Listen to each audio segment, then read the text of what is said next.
What's going on, everybody? Cody Pasby back with you for another edition of Wax Packs and Warning Tracks, Mojobreak's baseball card podcast. Been away for a while, Labor Day holidays, stuff going on. You don't need to know about it, but we're back. We're back with more baseball card talk, and we're focusing on prospects today. Obviously, a huge release coming out this week, Topps Chrome. We'll talk about that as well.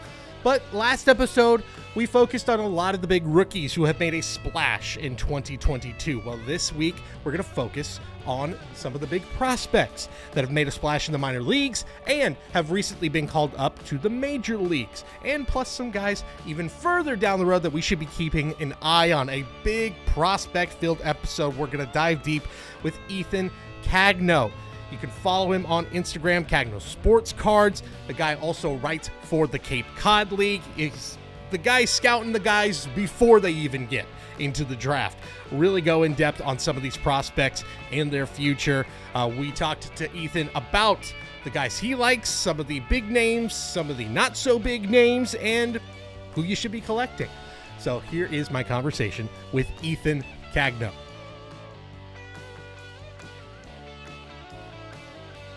The minor league season is winding down. The baseball season as a whole winding down. Thought it'd be a good time to look back at the minor league season. Last episode, we looked at some of the big rookies. Where are they right now? So thought it'd be a good time to get a feel for how the top prospects in baseball are doing. So I'm happy to be joined by Ethan Kagno, Kagno Sports Cards, former Synergy baseball scout, also writes about the Cape Cod League. Ethan, thanks so much for joining me, man. Yeah, Cody, thanks for having me, man. It's truly an honor, and I can't wait to talk about some prospects. Yeah, it has been an exciting season for prospectors, I feel like, in baseball, because there is such a it's kind of incredible the amount of young talent we've seen come up and do well in the minor leagues this year overall. I don't know if I'd say it's unprecedented, but certainly since like this boom in the hobby, I feel like this is like, it's just like every guy's coming up and is hitting. I mean, obviously Julio Rodriguez, a Wander last year. It's been a really, really exciting time, I think, if you're a baseball card collector right now, with all of these incredible prospects just clicking right when they get to the major leagues, at least a good amount of them. Right, yeah, no kidding. I mean, this year we saw all these guys, Adley Rutschman even come up, and guys just kind of hitting off right away. You saw Bobby Witt, and I'm glad. I know we're going to get to talking about Tristan Casas, who everyone knows is my guy, but I'm glad he wasn't a quote-unquote real rookie this year because of such the crowded class it was, and everyone doing so well. Yeah, exactly. It's exciting that there is still so much to look forward to in the future, and we'll talk about some of those guys and some of those guys that just recently got called up. We've talked almost all season long about Adley and Julio and Wander and all those guys, but a lot of guys getting called up. So we'll talk about them. But before we do that, like we do almost every show, new guests, I always like to know, like, just kind of give me your sports card history, your sports card background. How'd you get into it? What's the card that clicked everything into gear? Give me your baseball card, your sports card history. For sure, yeah. So I mean, I grew up. My dad had all these cards from his childhood, and it even started with 80s and 90s hockey. Believe it or not, I would never really knew what to really expect with sports cards from such a young age. And he gave me all those hockey cards, and I just went through them all and picked up on some of those names like Jaromir Jagr and all these big name guys at the time. And then slowly it kind of just started to turn into an obsession. And, when I was 5 years old, I got my first complete set of Topps, 2005 Topps. And ever since then, I, read the backs of them, love the stats, loved all the bios, and just seeing, all their stats and analytics. And so that's kind of really what guided me, starting in 2013 when Kagno Sports Cards began. I had all these cards laying around my room, and I'm like, you know what? Maybe I can make some money out of it. So that's how it started. And ever since then, it's kind of pushed me to want to become an actual scout in Major League Baseball. And, throughout college, I just graduated in May, studying sport management. Pretty much my whole life has been wrapped around sports and sports cards. So sports cards has really kind of pushed me that way. And I think it's a pretty neat story for sure.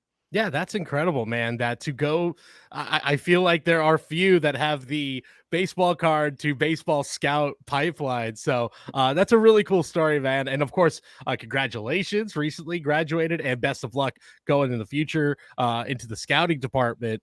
Because man, this, I guess too, as a baseball collector, you kind of have to be like a sort of unofficial scout in a way. I've never really thought about how that is something that, especially as kids now are getting more into this again, that maybe your story becomes something of you start to hear more maybe 10 years down the road, guys who are in front offices or in departments in front offices that it was that love of baseball cards and prospecting that really got them into it. So that's great to hear.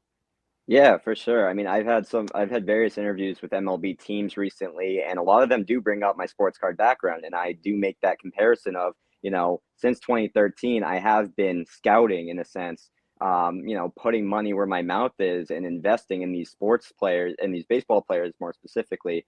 And, there are guys that are going to bust and you're going to lose money on. Likewise, if you're a scout, there are players that you're going to be pretty confident on who don't end up making it to the league ever. So it's a pretty cool. If you think about it, it definitely should be more common, and I hope that one day I do fulfill my dream of becoming a scout. No, that's awesome. And yeah, I think especially, I mean, you were into collecting. I think it's nice to hear a story of like that love of collecting started and there was not really a break in between, because I think the common thing, especially in the last few years, is, and I can speak for myself, is this like I loved it as a kid and then into high school and then maybe kind of fell off of it and then went through college, whatever, and then suddenly, hey, it's still here, it's still big. So you were though getting into this when this was not nearly like the behemoth that this industry now is. Obviously, there's been, some things are kind of leveling off a little bit, but still, compared to like what it was back then, still just huge compared to now. But I do think it's interesting that baseball still does, even though obviously much bigger, the baseball card world, baseball still kind of occupies this like interesting space in the sports card world where it is still very much like the old school collector mentality versus sort of the rip and flip of sort of football and basketball cards. So like, what do you make of the baseball card world in general, or really sports card world in general, from where you started to like where we're at here in 2022? Yeah, well, I think the most interesting thing that I've thought of even recently was back in 2013. Instagram was a newer platform. They didn't have direct messaging. So the thing I remember is Kick Messenger was kind of that direct messaging feature. And people, for the most part, during that era, I guess you can say, of sports cards, which for me, it's weird because I feel like 2013 was yesterday, but it's, coming up on 10 years Yeah. from that date. But I think it's just really unique how it's really transformed from people collecting what they love. And I think it's kind of gone towards people more really in it for the money, which is completely fair to say. People see the dollar signs, and obviously that's a reason why a lot of people got back into it. But I think that's been the biggest difference from starting out when I was younger, when I was just 13 years old. And I was kind of doing it because I love to do it and I love showing off my collection on social media. And now it's just, like you said, people opening boxes, flipping cards right away. But I kind of really still take, I guess you can say, that older school approach where I really like investing in sports cards and really sitting on these guys for a year or two and seeing if they pan out. A lot of people don't have that patience, but I think that's what makes it so unique from collector to collector is that some people, really have that one guy and they're like, you know what, I'm going to ride it out. If he's a bust, he's a bust. But I have faith in this, certain player. So yeah, overall, I think it's just been a real big shift ever since COVID hit, and we kind of saw that boom of sports cards, which was great for the hobby. I think it kind of continues trending in that direction of more money to be had. Yeah, exactly. And I think there is that uniqueness too with with specifically baseball of, there is that the patience is a virtue in this hobby, especially if you're a baseball collector. We've learned that, and when we talk about a few of these guys, we're gonna see exactly that. That instant gratification just isn't built into baseball collecting like it is in football and basketball, which I think is something that it's always really fun to me, and I think it makes that feeling like when a guy clicks and where a guy gets called up, that you either have been scouting for years and years, or you just kind of were like, I like that guy. You opened a Bowman box and you went, that's my guy. I like this guy, and suddenly clicks. I think it makes it all the more gratifying. But let's talk about a few of those guys that have now clicked into the major leagues. And we'll talk about a few recent call-ups. September is here. Rosters have expanded, now 28-man rosters. So we're seeing we kind of thought maybe we would start to see more of these young guys that we maybe had in the past come up in September and make an impact. And that's definitely happened here over the last few weeks. So I want to focus on a few guys. One guy that we're going to talk about that I had to bring up because just perfect timing to have you on. And then a huge Red Sox prospect gets called up. So we'll talk about him in a little bit. But I do want to start with, I think, the guy that I don't know if he is the number one guy that really shot through the minors this year more than any other player that took a huge jump in the prospect rankings, but I'd say he's probably one of the top two guys. It's Corbin Carroll of the Arizona Diamondbacks, a guy that I think collectors had been on for a while, that have been interested in, but to now see him in the majors, and I saw a little bit minor league film on him, but it's just like jaw-dropping to see the speed around the base paths of Corbin Carroll. You go, oh, he's instantly the fastest player in baseball. And the fact that he has legit power speed combination, and that's going to be, I think, a recurring theme in this whole list, is the power speed combo of a lot of these guys. 24 homers, 31 stolen bases in 93 minor league games. And he's batting .275 with a .341 on base percentage through 11 games in the major leagues. Does this guy and the Diamondbacks team really in general, what do you make of Corbin Carroll? Do you think he's got this potential to be in that next upper echelon conversation here with that sort of that just electric speed and, even 25, 30 home runs, and with that type of speed, I mean, you're talking about one of the most electrifying players potentially in baseball if he can put it together. Yeah, no doubt. I mean, saying that this guy flies is truly an understatement. Whether it's on around the bases, as you touched upon, or in the outfield.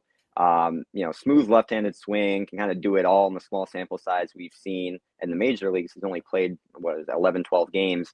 But just think about the future is so bright for these Arizona Diamondbacks. Not only do you have Carroll, but you have Dalton Varsho, who's been showing off this year. He's got 24 homers. And then Jake McCarthy, who's been, as of late, has been tremendous, leading all of baseball post All-Star break in stolen bases, batting average, and on base percentage, believe it or not.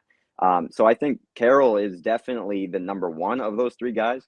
But just imagining an outfield with all three of them, and plus you have Alec Thomas and some other veterans, around the team. I mean, this is a bright team going into the future.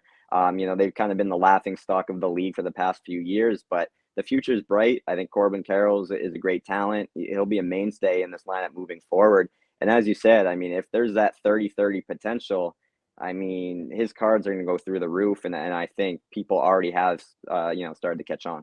Yeah, and I think you're seeing it with Julio Rodriguez, that like you have that 30-30 potential as a rookie or earlier in your career. You combine that with a surprise playoff run, and it just equals dollar signs if you're a baseball collector. Gosh, this Diamondbacks team, I feel like we've kind of like talked about them on the show a little bit after the Drew Jones drafting, which I just felt like, I'm not gonna say fell into their lap, but like they had a top 2 pick. They were gonna get a good player, but just all that hype about Jones, and then for them to get him with already Carroll and Lawler and all of this incredible talent. Heck, we didn't even mention Zach Gallen might be might now be the favorite for the NL Cy Young Award, which is crazy.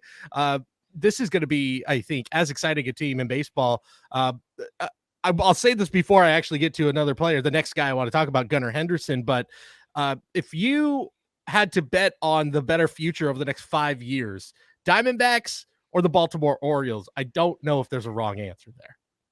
There really isn't. I was actually going to make that comparison a little later on. But being in the AL East, being a Red Sox fan, I hope it's the Arizona Diamondbacks because I don't want to see it. I'm hoping it's the Diamondbacks to have the brighter future because of the Red Sox. Having to face this star-studded Orioles team of the future. As we'll touch upon Gunnar Henderson, as you said. But these guys are going to be scary, and I think that these O's truly have the better talent, I think, going forward personally, to be the better team. Yeah, I mean, just what you've seen from Adley and just the difference he makes. And I think too, when your top prospect being an all-world catcher, I mean, that is not just like, a guy you're sticking in the middle of your lineup. It's a guy that you're leaning on to be the captain, the leader of your team. And when it happens so seamlessly, that's where you think, man, this could get like they've got a foundation here built for a long, long time over in Baltimore. And let's talk about Gunnar Henderson. We'll just get right to him. Sure. 19 homers, 22 stolen bases, and 112 minor league games. Has looked good since getting called up on August 31st. Kind of a surprise call up, honestly. I didn't think we were going to see him this year, especially with the Orioles in the middle of a playoff race. It's again, it just is so exciting to have that mix of like, you clearly are seeing the pieces of a rebuild come together while they're still in the thick of it. I know they've fallen out a little bit, but still very, very exciting what they're accomplishing. And I think to me, the thing that's popped with him is just how good defensively this guy has been early on. You're getting an up close look at him in the American League East. What do you think of Gunnar Henderson right now? Yeah, honestly, the first time I saw him, I was going through channels and came upon the Red Sox game, which I haven't watched much Red Sox as of late, just because they've been so bad. And I've been a fair weather fan here and there, but I get on Nesson, and all of a sudden there's a replay of this young kid making a diving play in the middle of the infield. I'm like, oh, who's that? Didn't realize it was Gunnar Henderson at the time. But yeah, as you said, defensively he's terrific. Offensively, he can hit for average. He was a former number one prospect late this year. 3 doubles, a homer, 356 on base percentage so far in 12 games. In terms of young talent and young and promising talent, you have Adley Rutschman, who you said who's already here. DL Hall has made an appearance, pitcher, Kyle Stowers. And then you still have Grayson Rodriguez, and their top pitching prospect, and probably will be their number one prospect moving forward, unless it's Jackson Holiday, who they took first overall in this past draft. And then you still have guys like Heston Kierstad and Colton Cowser. Right. And then one of my favorites, Dylan Beavers, who I got to see play on the Cape in 2021. I mean, this farm system is definitely more stacked than the Diamondbacks, who we've already praised. But yeah, I think this team is scary, and Gunnar Henderson is going to be a main focus of that. Yeah, right in the middle of all the action. I think from like a baseball card in an investing perspective, especially when those first Jackson Holiday cards drop, and gosh, it's crazy. I almost forgot like Heston Kierstad, Colton Cowser, like these are all guys who were top tier picks. I think there is a little bit of like he could get lost in the shuffle for collectors. Because he just Adley is going to get all the headlines. Obviously, I think Jackson Holiday at the end of all of this, when all the dust clears in a few years, if he can put it all together, is the guy kind of on top of the hill if you're prospecting Baltimore Orioles. So I guess that would be the only sort of like, if you're going to invest in him for a big amount of money, maybe keep that in mind, that there's going to be a lot of other guys.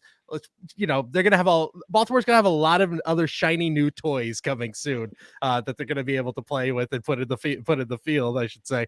So Gunnar Henderson maybe gets lost there, but it's still just such a impressive debut so far that he's definitely got a head of steam here and got a lot of momentum going forward. I should actually ask too, like in terms of Adley, because this has kind of been a hot topic on the show, because as we know in sports cards and baseball cards, catchers just don't tend to sell well. There's a shelf life to selling catchers. Adley kind of has bucked the trend recently though, and clearly Topps is going to make him the star attraction of 2023 Topps baseball. Do you see the same sort of rush, the same sort of I guess, obsession in the hobby, like we saw with Wander Franco when he first came out for those big Adley Rutschman cards come 2023? So unfortunately, I do not. As you said, catchers for some reason, you have the pitchers autographs who no one really cares for, in terms of hobby love, and then catchers right behind that. But you do, realize that Adley Rutschman is one of those bat first catchers. Not to mention he's a switch hitter and the number one prospect on a young team and kind of the cornerstone of this team moving forward. So I think he still will garner some love, rightfully so, but not to the extent that we saw Wander Franco, and some of these other guys who were maybe more five tools, shortstop, whoever they may be. But he, like we said already, I mean, he's Adley Rushman. I think this is truly their best prospect in years, and it'll definitely be such a main part of this team. Yeah, he feels like everything that they had originally hoped, going back 10 years ago, that Matt Wieters was supposed to be all those years ago. And it's all come together for him in a very, very short amount of time. And I think, too, what, like you said, I agree. I don't think Adley is going to be the same sort of, it's not going to be Adley mania like it was Wander mania this year. And I think, too, is just because it seems like they're going to hold off on guys like Nolan Gorman and Michael Harris. Like there's already, I mean, those two right off the bat, those are two huge rookie stars to put in your flagship set to kind of center around those first run of products for 2023, which I think collectors might flock to them before, or just as much, I should say, maybe as Adley, especially if both those guys look like they're going to make extended playoff runs with the Cardinals and the Braves. So just going to see a lot more action from those guys in general. Let's talk about, though, I got it, like I said, perfect timing to get you on to talk about this guy staying in the American League is Triston Casas, who's a guy I have been kind of following and recognize the name right when he got called up. Ton of power potential, first baseman, could be the first piece of a future infield there in Boston. We'll talk about another guy who could be part of that down the road as well. Hit a home run and hit his first home run in just I think his second or third game in the major leagues. A little bit of controversy about is he going to get the ball, which was all good fun. At a 281, 389 on base, 500 slugging percentage, 12 homers in 76 minor league games this year. You are, I would say, one of the, if not the, Triston Casas super collector. What is it about this guy that, I mean, beyond just your Red Sox fandom, what is it you like about this guy? Why do you think he's got a bright future in the major leagues? Yeah, for sure. I mean, the thing that you can't ignore is that he's 6'5", 250 pounds. So just this huge guy, a lot of muscle, scary raw power. We've seen that displayed in AAA and AA, and even in the Olympics, which he's already had some exposure to. Some of that talent. Granted, not as good as minor league talent, but there's some former major leaguers there. So yeah, I mean, he's runs really well for his size. He was recently named best defensive first baseman in the minors, which a lot of people may overlook because they go, "Oh, big, power hitting first baseman. He can only hit." No, he's pretty flight of foot. He makes some very solid plays at first base. High baseball IQ. He's got those intangibles that you really like to see. Just hard work ethic. Willingness to learn, wanting to get better. And he's one of my favorite things about him is that he's got a great approach at the plate and doesn't swing and miss at balls out of the zone. So strikeouts have been a concern for him, but he's cut down on those. His on-base percentage was great throughout the minor leagues, drawing walks. And the thing I picked up on was that he has just a 14% chase rate, with the major league average being at 28%. So Wow. yeah, he's only played in 12 games or so, but it just shows his plate discipline really, and his wanting to look at good pitches and not swing at the crap that these pitchers like to offer, especially the Tampa Bay Rays, as we saw in that series. But yeah, as you said, his first homer was a 95-mile-per-hour sinker up and in on a full count. So just his ability to get his hands out in front, tremendous bat speed, and the raw power is going to play. So just something I love to see in a player like that, wanting to learn to get better. You see players who are kind of lazy and, start struggling and kind of don't get out of that wormhole. But Tristan Casas is a guy who I think with the right coaching and the right mindset is definitely going to continue to build on his performance going forward. Yeah, and I think with the direction, and you could as a Red Sox fan, correct me if I'm wrong, but it feels like the direction this team is going in, seeing how the rest of the American League East is trending, you kind of have to say not a full rebuild because Boston just doesn't do that. They have the financial resources. They don't need to do that. They could do a reset, basically, like I think what we saw from the Yankees about maybe 4 or 5 years ago now. And he does kind of feel like I think he's probably going to get as many chances as possible next year. Be interesting to see what they do with Xander. If Xander Bogaerts decides to leave, they at least have some options that are at least building towards a future. Jeter Downs, Marcelo Mayer, who we're going to talk about. So there's at least some options there for the Red Sox. But they are in this interesting position where I don't quite think they want to do a full-on rebuild, but at the same time, seeing that there are clearly almost every other team in that division is on the rise, that you have to maybe take a step back and say, maybe with this, give Casas these at bats, give these young guys these at bats, and see what you've got. Go 2023, and then maybe at 2024 you really go after it and make a big run once again, and maybe spend that off season. Yeah, totally. I mean, the thought of having, if the Red Sox put their resources where they should be going into, re-signing Rafael Devers long-term, hopefully re-signing Bogaerts, and then you have Trevor Story already locked up. So having that infield with Casas being in the future plans, it's a bright spot for Red Sox fans. Yeah, there's still a lot to be happy about. I know I won't bring up any past trades or in the past. And all I'll say is, though, as a Giants fan, kind of wish they didn't pull the trigger on one certain move, but we'll move on from that. Let's move on to some guys who haven't quite made their major league debut yet. We are going to talk about Marcelo Mayer in a little bit, but I do want to start with a guy that has been on my radar for a while. Was one of the stars from 2022 Bowman. That is Elly De La Cruz. Oh my God. I knew he was doing well. I saw a film of him and went, wow. Everything just jumps off when you're watching him. The size, the bat, the power, everything. But to then see the stat line that he is right now with 115 minor league games under his belt, 28 homers and 43 stolen bases. That is just phenomenal. I can't get over it. Cincinnati, I don't know what the future is with that team. That is one team that I just think is always stuck in no man's land, but man, you get Elly De La Cruz on that team, and that is going to be a jolt of energy. I think, I don't know if there's an exact number of who made the biggest leap, but he was ranked pretty much consensus top 70, 75 for most major prospect rankings. And now I think he's ranked as high as 15th in MLB pipeline. He's top 10 in some of these. Phenomenal talent. And what's crazy to me is, like, you're already seeing a lot of his cards get auctioned off on Golden. I think $9,500 for a gold First Bowman Chrome sold. PSA 10 sold on August 25th. Man, this is, I think, a guy that feels very similar to what I think we're seeing with J-Rod right now, where it's just like this mix of incredible athleticism, the speed, the power. Also just seems like he's having a blast every time he's out there. Kind of feels like the complete package right now. I wish the team situation was a little better, but Elly De La Cruz, if you got any thoughts on him.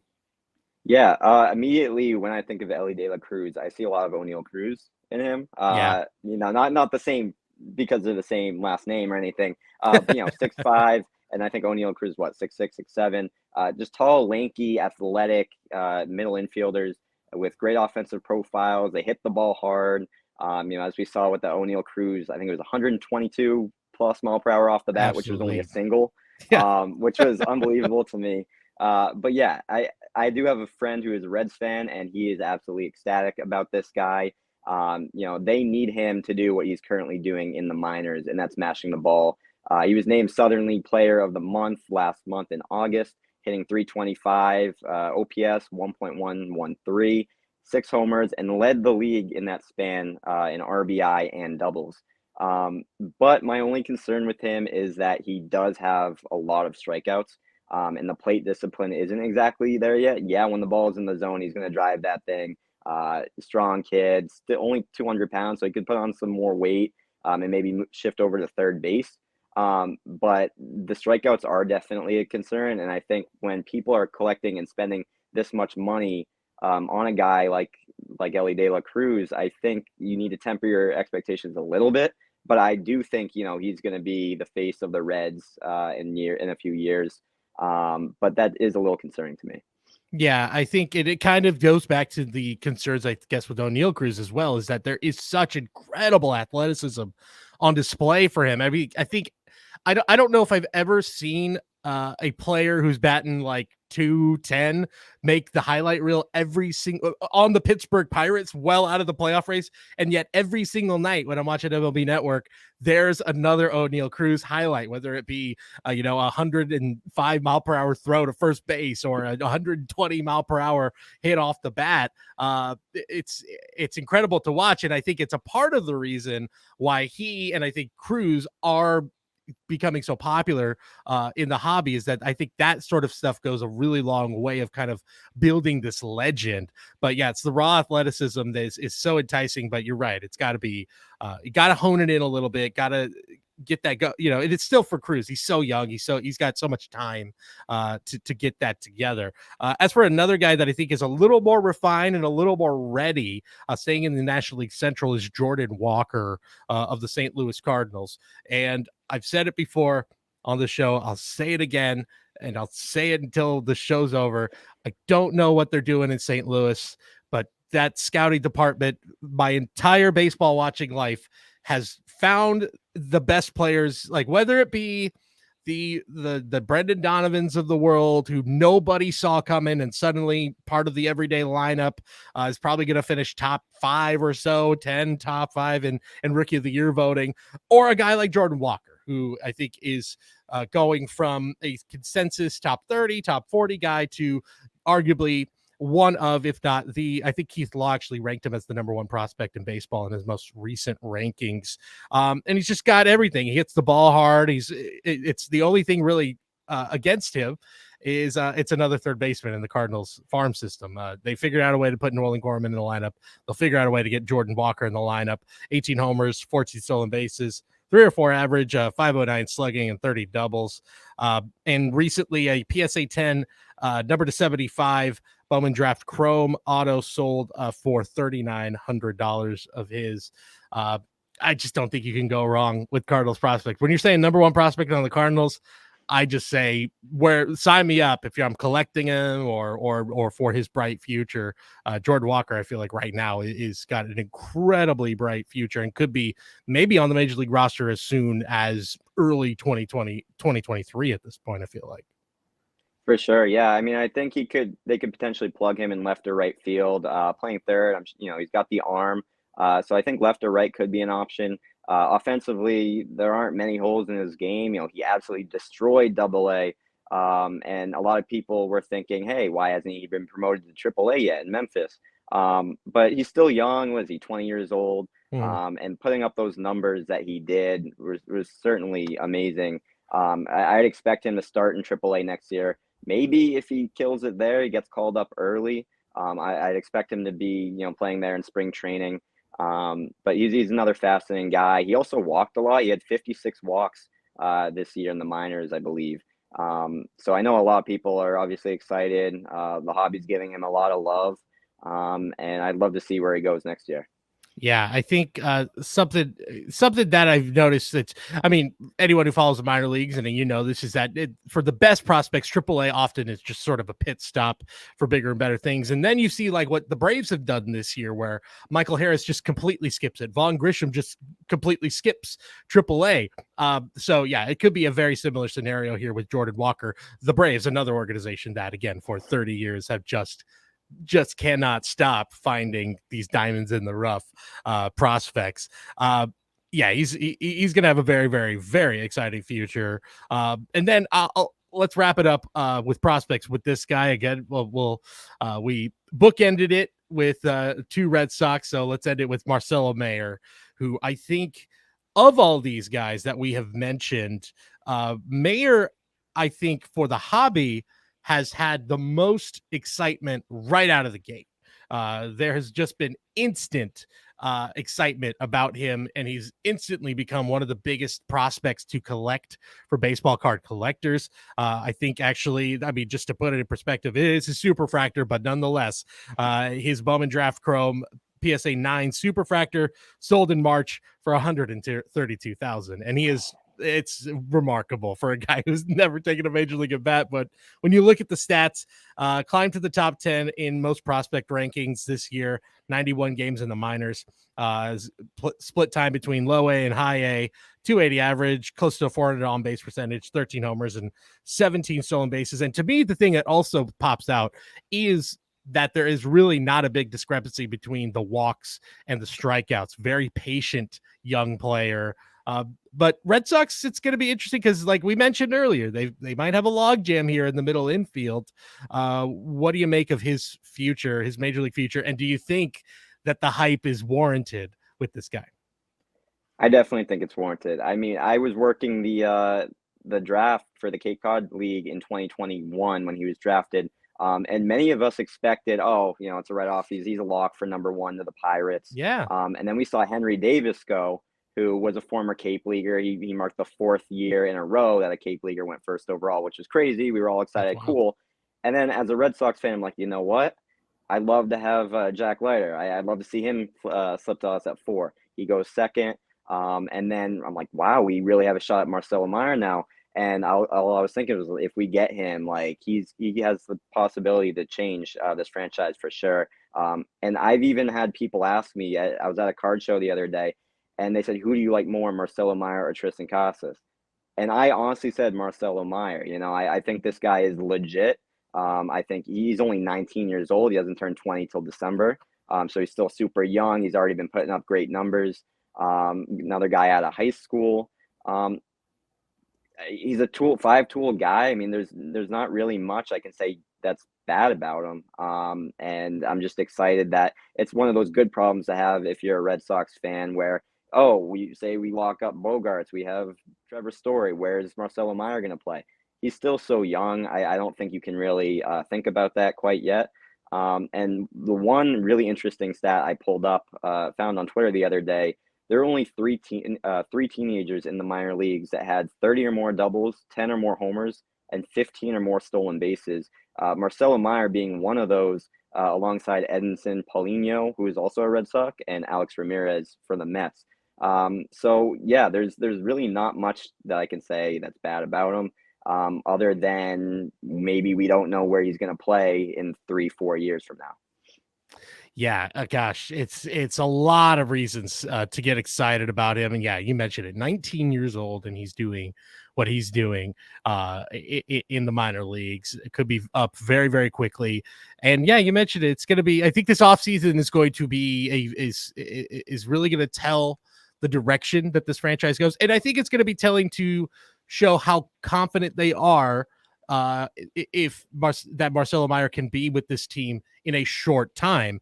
If they decide, you know what, if Xander opts out and they decide we're going to move in a different direction, I think that pretty much tells you right there that they think Marcelo Meyer may be ready within the next year and a half. I didn't put him on the list, but I just thought about him because I saw right before we went on, speaking of teenage phenoms, a guy that the hobby has been obsessed with. I think you might already know I'm going to talk about Jason Dominguez of the New York Yankees, a guy that I feel like has gone through a roller coaster year. I feel like at the beginning of the year, that first month, just did not look good. Looked like it just kind of felt like last year was like, is there going to be a lot of buyer's remorse in the hobby? I mean, the numbers his cards were going for just still blow my mind. And I still think that it's going to be hard to recoup some of that, even if he has an amazing career.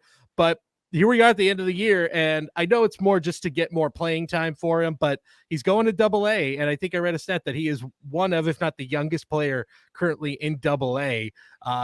He's really turned it around. He had a big game in the Futures game. Where are we at with Jason Dominguez? Are we saying worth the hype, or does it still feel like he still needs to prove more? And again, always have to remind myself, he's still just 19 years old. Right. Yeah. I mean, age is probably the biggest thing, give him some time. I feel like people in this hobby are like, oh, you see him have this 0 for 4 strikeout game, and oh, he's batting 150 and all this stuff for an extended period of time. He's a switch hitting, phenom, and I really do think he's going to be good, as much as it hurts for me to say, uh, being a Red Sox fan. But I think, we're seeing it this year a little bit with Wander Franco. There was so much hype there, and rightfully so. He had a great rookie year, took a step back. I think he had an injury this year. Yeah. But I think you kind of slot him in that same conversation as Wander Franco, where he already has the hobby love. Maybe people are kind of easing off of him a little bit, but I honestly think he's going to be just fine. It is hard shoes to fill, being in the Yankees organization. You're expecting the best at all times. But yeah, no, I think he's someone that I'd love to invest some more money into. Yeah, I think if you're investing in him now, or if you invested in him a few months ago, I think that's a great investment going forward. That first initial like 6 months or so, where I think everyone got a little crazy for a minute with Jason Dominguez, and again, I know it's enticing. He's a Yankee. The look at the way he looks like Popeye. He looks like a superhero. It's crazy.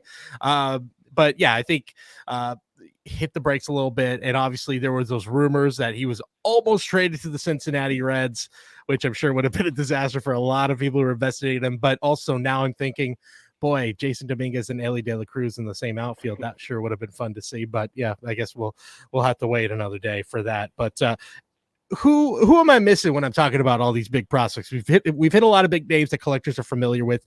You've been very familiar with a lot of these names. You said watching them in the Cape League, some of these guys before they get drafted. A guy that stood out to you this year in the minor leagues, or even even before that, if before professional ball and amateur ball, anybody that we should be keeping an eye on that collectors might need to get to know their name here real soon. For sure. I mean, avid collectors know that Bowman draft will come out, I think, by the end of the year.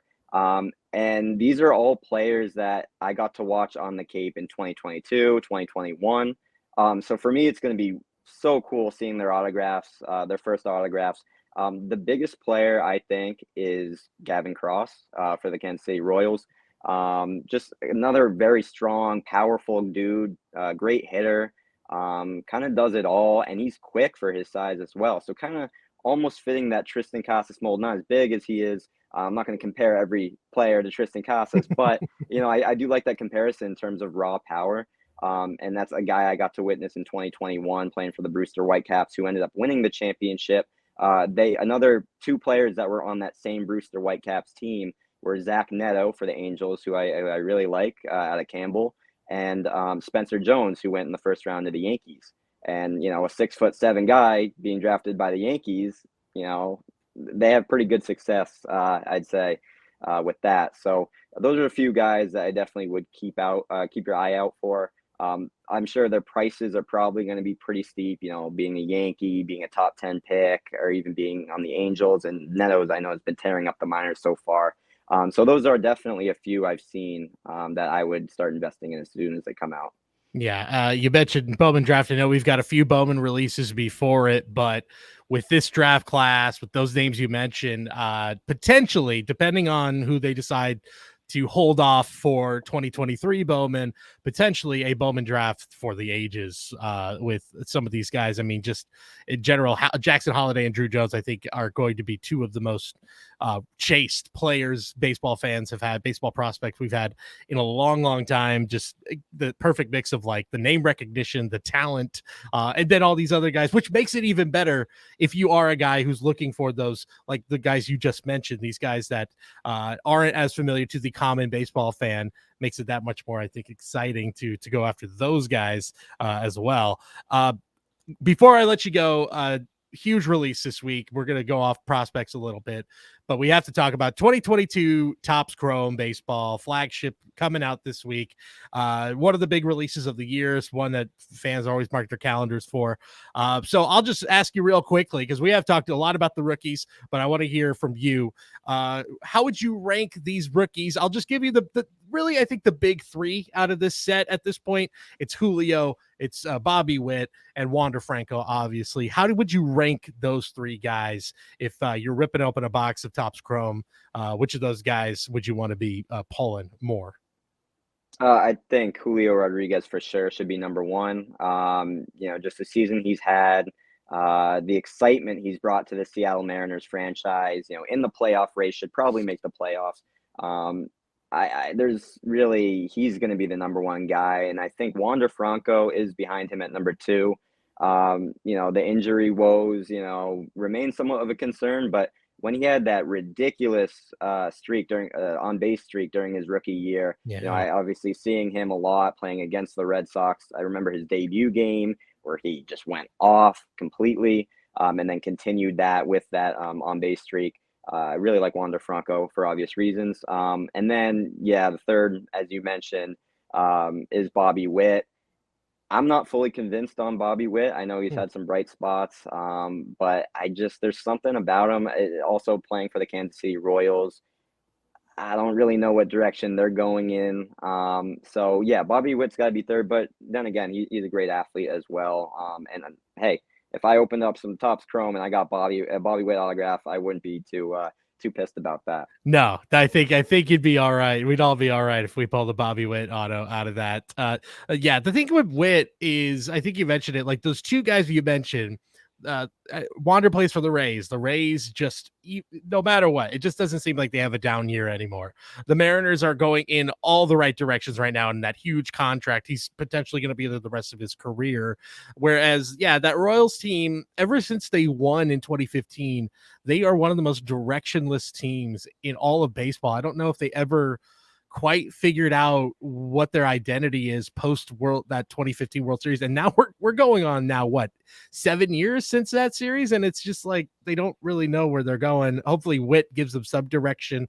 He's defensively needs to figure it. He needs to fix things up, but the power is there. There's a ton of like highlight reel plays there, so could be very, very exciting. Any other rookies this year that you're keeping an eye on that maybe are some dark horse guys here for Topps Chrome?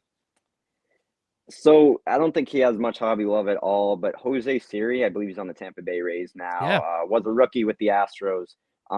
I've seen him play in person a few times. At one of the Red Sox games I went to, they were playing against the Tampa Bay Rays, and some of the plays he was making in center, and he's got a strong arm too. I just like those defensive players who can do it all in the outfield. He's a Tampa Bay Ray, so he'll probably pop off next year and bat, I don't know, 300 with 20 homers and just some random player. But Jose Siri is definitely a guy that I've liked, watching in person. I think his body language is really good. Some of those intangibles that I've mentioned before. So he's one of them, probably going to be super duper cheap. But that's probably an autograph I wouldn't mind getting. And then jumping the pitchers real quickly, Reed Detmers of the Angels. We've seen him have some pretty good outings. I think he had one or two even immaculate innings this year, which is crazy. Another former Cape Leaguer. But I know pitchers don't really get much love, but Reed Detmers is one guy that I'd be looking out for. And same with George Kirby of the Mariners and Shane Baz of the Rays. Yeah, it's, I know, like you said, the pitchers don't get the love, but like there's Spencer Strider autos in here. He's having a phenomenal year in Atlanta. George Kirby has really turned a corner with the Mariners, but I like that Jose Siri move, and you're absolutely right. That move at the deadline was maybe the most Tampa Bay Rays move ever. Just like a guy that was a complete afterthought. And he's probably going to turn into, like a 20 home run. He'll get a nice 800 OPS every year. Like that's just going to be what he does now for the next 5 years, very quietly. And the Rays will keep winning with all of these anonymous players. That's just what they do. I'm sure as an AL East fan, that has to just be the most annoying thing in the world to see them just do that year in and year out. That would get under my skin, especially making like big money moves and all that. But hey, it's working for him. Hey, Ethan, really appreciate you coming on the show. Let us know if you want to plug anything, your Twitter, where can we follow you? Let us know where we can find you. So my Instagram is Kagno Sports Cards. I haven't been as active recently, just working, trying to find a full-time job. I'm recently working for the Boston Globe now. So Awesome. just kind of, it's been on the back burner, but yeah, I'll still be posting there and interacting with all my followers. And then, yeah, my Twitter is at ekagno32. And for the Cape League, I was doing a lot of just kind of analyzing game film of top Cape League players, a lot of which you'll see in the major leagues, or even the minor leagues now, but the major leagues down the road. But yeah, thanks so much, Cody, for having me. I had a blast and would definitely love to do this again. Absolutely. And yeah, we'll maybe get some thoughts maybe next year about some of these big Cape League names that we all need to know, these young guys, the guys, that's the step beyond prospecting and looking at your first Bowmans is looking at those guys in college. It's something I need to get better at. So I appreciate you dropping the knowledge and yeah, best of luck, man, on the future. Awesome. Thank you, man. Have a good one. Once again, a big thanks to Ethan for joining me. Make sure to follow him on Twitter, Instagram, wherever you get your baseball news. Really good stuff. That's a rising star in the baseball world, in the sports card world. I think we're going to be hearing a lot from Ethan in the near future. Very, very good conversation with him. Excited to have him on again down the road. And if you want more of Wax Packs and Warning Tracks and of Mojobreak Media, make sure to follow us, Mojobreak Sports Card Show. Make sure to subscribe wherever you get podcasts. You'll get new episodes of Wax Packs and Warning Tracks. And every Thursday, new episodes of our flagship show, The Hype. Had a huge football show last week. If you haven't heard it already, go back. Big football preview. A lot of fun that we had last week. And of course, make sure to subscribe to Mojobreak Media on YouTube for the full video podcast. Make sure to subscribe to Mojobreak. And of course, make sure to get in on some Topps Chrome baseball breaks. Guys, it comes out this week. You heard the promo code at the beginning of the show, but I think we should repeat it. 15% off when you go to mojobreak.com and enter the code CHROME. That's Chrome as in Topps Chrome. Put it in when you buy a spot into your Topps Chrome baseball break or any break for that matter, and you're going to get 15% off. Pretty good deal for a pretty good product. Can't wait to rip open some Wander, some Julio, some Bobby Witt. It's going to be an exciting week. Until then, I'm Cody. We'll talk to you next time on Wax Packs and Warning Tracks. See ya.